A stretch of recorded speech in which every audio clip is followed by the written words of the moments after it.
അങ്ങനെ പാവം സായ് പല്ലവി.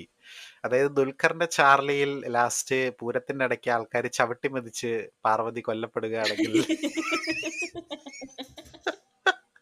പൂരത്തിന് ആന അടഞ്ഞ് പാർവതിനെ ചവിട്ടി കൊല്ലുമായിരുന്നെങ്കിൽ എങ്ങനെ ഉണ്ടാവുമോ അതുപോലത്തെ ഒരു എൻഡിങ് വേണമെങ്കിൽ പറയാം.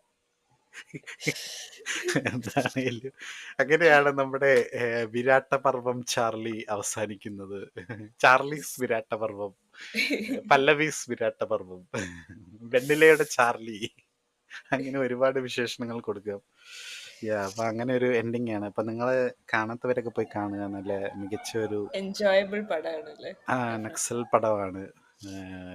പക്ഷെ കുറെ കാര്യങ്ങളൊക്കെ അവർ പറഞ്ഞു പോകുന്നുണ്ട്. നക്സലൈറ്റ്സിന്റെ അവരുടെ ഒരു ഐഡിയോളജി, അവരുടെ പോരാട്ടവും ആൾക്കാരെങ്ങനെയാണ് അവരെ ഹെൽപ്പ് ചെയ്യുന്നത്, പോലീസ് ആ എങ്ങനെയാണ് അവരെ ഉപദ്രവിച്ചുകൊണ്ട്